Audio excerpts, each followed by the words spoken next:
no ownership model is going to be perfect. They will think that they've done an excellent job.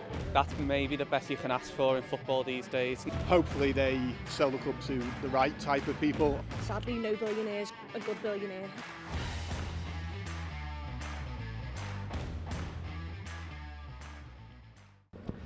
I think ultimately, FSG, their legacy is going to be based upon who it is that they actually sell the club to. Hopefully they sell the club to the right type of people. Obviously, Liverpool fans would rather not be owned by a state, a nation, and all the sort of human rights things that come with that type of ownership. So from the start, I always felt they were a little bit on the back foot. We examined in great detail everything that they did and said. I go back to the days when I was running Well Read magazine, and we do pages and issues even all about them and everything they said. So we were always watching everything. And the minute that they put a foot wrong, we were all on them like a ton of bricks. If your initial reaction to them potentially leaving is of worry, then that suggests that they're probably okay.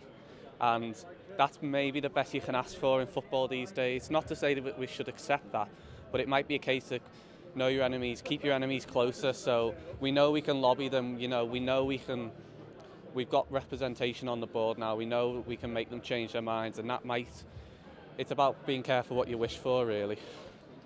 They will think that they've done an excellent job. They will look back at this as their portfolio and go, we went from Liverpool Football Club from this, and we grew them to this amount of money, £4 billion or whatever is being quoted at the moment. We managed to win the league, we managed to win the European Cup, we managed to become champions of the world. If they then move on to invest in another sports franchise or another sports team elsewhere, that is a big win for FSG.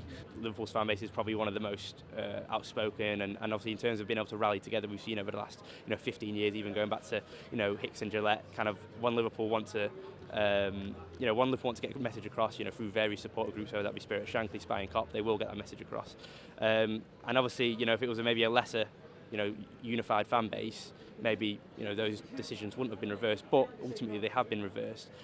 So I think obviously that takes time and maybe shows that they did have the right intentions and maybe they were honest mistakes. Obviously, like I say, the European Super League, getting into bed with Perez, I think that was pretty inexcusable.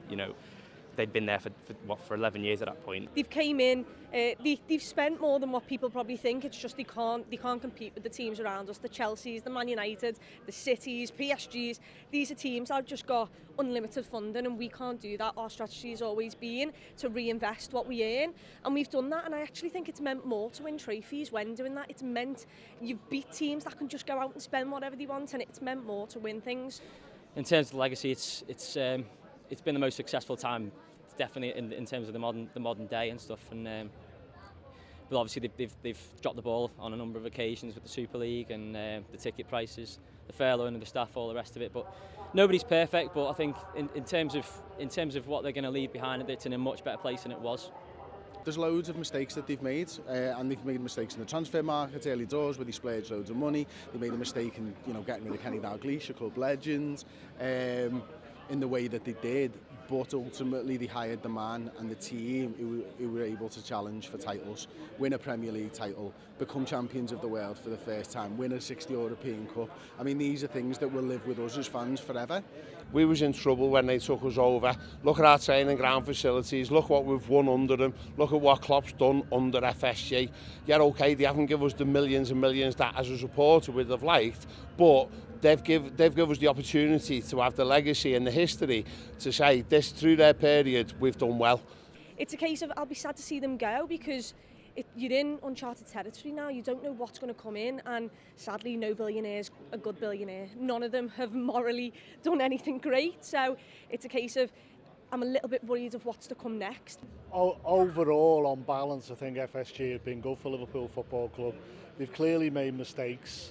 The £77 ticket hike, the furlough scheme, numerous errors and mistakes. But if you look at it in the round, you would have to say the main stand development. You would have to say the Anfield Road development, bringing in Jurgen Klopp, bringing back the Premier League title, number 6.